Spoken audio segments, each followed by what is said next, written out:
tey li ñu fi dajale tey mooy waxtaan ak jeunes yi nga xamante ne dañ koy liggéey ak Agri Jeunes jeunes yi nga xam ne dañ leen woo ñu jógee ci localité yu bëri ci région de Thiès ak région de Louga pour mën a ñëw def formation fii ak Resop ak aussi ñu tàggat leen ba pare ñu gunge leen ba seen projet yi ñuy def ci wàllu agriculture ci wàllu mbay ñu mën ko def. donc jeunes yi ñu ngi toll ci ay fanweeri jeunes li ci groupe bi yëpp ëpp na fanweer donc juróom-benn fukk la ak benn mais fanweeri jeunes ñoo ñëw tey pour ñu vraiment ñu accompagner leen ba seen projet ñu mën a xam seen idée de projet boobu fan la ñu jaar ak ñoom ba idée bi mën a nekk réalité mën a nekk loo xamante ne lu ñu mën a teg bët la. donc tey dañuy liggéey ak ñoom pour gën a xam kan mooy jeune bi ak fan lañ bëgg a jaar ak ñoom incha allah dañ leen fi woowaat ñu ñëw. bu ñu ñëwaatee ñu defal leen formation boo xamante ne dañuy nekk fii ci centre bi mais aussi di dem ci entreprise yi di waxtaan ak ñi nga xamante ne ay professionnels lañ ci métier bi bu nga xamante ne bu ñu jógee fii dinañ mën a gérer non seulement seen activité technique de production mais aussi dinañ am xam-xam pour mën a gérer seen entreprise ci wàllu comptabilité ci wàllu gestion ci wàllu marketing te loolu dina am suivi boo xamante ne dinañ ko def am nañ équipe conseil en entreprise yoo xamante ne dañ leen di mobiliser ñoom bu ñu ñëwee dinañ mën a topp jeune bi fépp fu mu toll ci projet am ñu mën koo jox conseil ba jeune bi mën a dem ba mën a demal boppam. projet Agri Jeunes nag mooy projet boo xam ne état du Sénégal moo ko taxawal ànd ci ak bailleur boo ñuy wax FIDA Fonds international de développement agricole mu war a liggéey ci lu tolloog juróom-benni at di yëngatu ci lu tolloog juróom-ñetti région ci Sénégal. voilà donc aussi mu doon projet boo xam ne ministère de l'agriculture et de l'équipement rural moom moo ko war a doxal. donc ñun aussi ñuy unité de coordination ministère bi dénk ñu loolu pour ñu doxal ko donc loolu moo tax tey jii ñu ne ci liggéey bi ba yegg si fii ñu toll tey nag mooy dañu andi xale yi pour que ñoom ñu élaborer leen seen plan de formation parce que comme ni ngeen ko xamee projet Agri Jeunes buy jàppale xale bi bu ko informer sensibiliser ko ba pare jox ko li mu war a xam ci ay xibaar ba pare daf koy former tàggat boobu nag bu ci jógee day tax moom mu maîtriser liggéeyam xam li muy liggéeyam mën a doxal projet am mais aussi mën a yor entreprise am parce que li ñu bëgg mooy xale bi doon entrepreneur agricole maanaam mu doon koo xamante ne bi moom dafay yor entreprise bu boppam di ci liggéey ba mën na dem sax ba nga xam ne day créer emploi maanaam fexe ba jël ay yeneen xale ay ndaw di leen liggéeyloo ci entreprise am donc loolu noonu mooy yéene bi mooy li nga xamante ne bii mooy objectif bi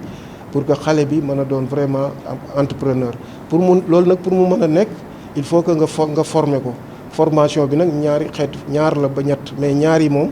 au moins leer na muy formation technique bi maanaam li muy def bu fekkee ne dafay war a def ci wàllu mbay maraîchage wala mu war a def aviculture ñu former ko ci bu baax ba nga xam ne techniquement dina ko mën a doxal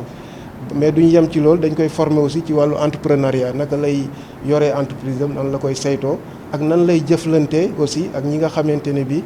ay acteurs lañ ci filière bi mu nekk parce que zone boo dem rek am na ay acteurs yoo xam ne ñu ngi ci filière bi mais dañuy fexe ba jeune bi mën a xamanteeg ñoom mën a jëflanteeg ñoom ba mën a tirer profit ci jëflante boobu muy jëflante ak ñoom pour mën a développer entreprise am donc loolu aussi dafa doon lu am solo ci projet bi mais ngeen comprendre que rek processus la c'est-à-dire que jeune bi duñ ko jël rek mu ne idée de projet am naa sama projet rek ñu daal di ko financer dafa am fu ñuy jaar ak moom nag jaar nañoo moom ci informer ko sensibiliser ko ba mu xam jaar nañoo moom aussi ci wax ko naka lay def ba mën a bénéficier wu ci projet bi loolu bi mu paree nag après jeune bi ci boppam moo jóg ne moom dafa bëgg projet bi jàppale ko ci li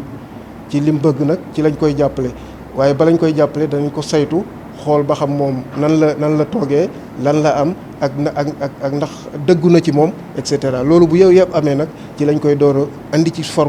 mu ñu tàggat ko ci centre yi bu ñu koy tàggat ci centre yi nag dafa am étape bu njëkk maanaam dafa am loo xam ne lu njëkk lu ñuy war a def centre bi du ñëw rek ñu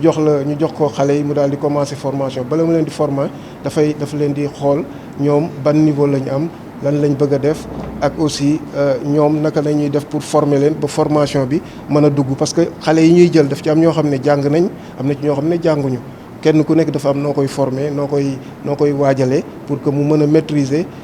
techniquement li muy def mais aussi mu mën a maîtriser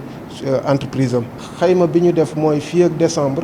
bëgg nañ ci globalement ci projet bi lu tolloog junniy xale ñu kii leen ñu tàggat leen ba pare jox leen financement ñu liggéey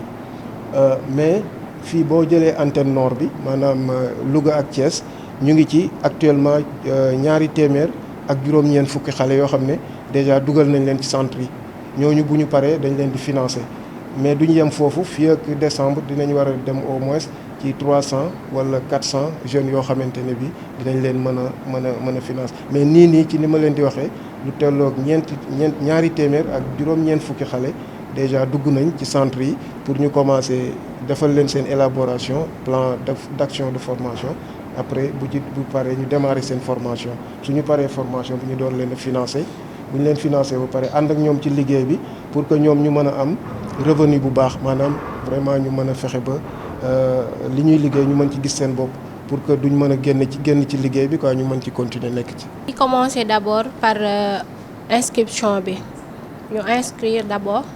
ñu def sélection des dossiers après ñu convoquer ñu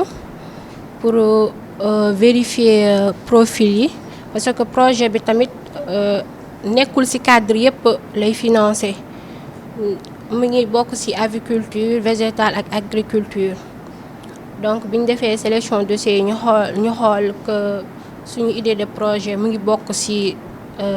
li nga xamante ne moom la projet bi di financer. lii moom idée la vraiment boo nga xamante ne ci ñun ñëpp ñu ngi koy rafetlu parce que lii moom day bokk ci li nga xamante ne day développer suñu dëkk parce que di nga gis koo nga xamante ne ci day jàng sax ba pare am idée de projet mais du gis ku ko jàppale. am na ñoo xamante ni jànguñu tamit mais am nañ xam-xam bu nga xamante ni ci ku leen jàppale dinañ dem ndax dina am loo xam ne moo nekk ci seen bopp yi ndax ñoom bi ñu ñëwee laaj ñu lu ñu bëgg a def li nekk ci suñu bopp vraiment ñu accueillir ñu jàppale ñu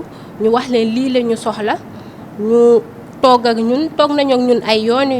lii c'est pas la première fois parce que première fois bi ñu ñëwee dañ leen expliquer wax leen lii lañ bëgg a def ñu expliquer ñu wax ñu nii ak nii lay demee.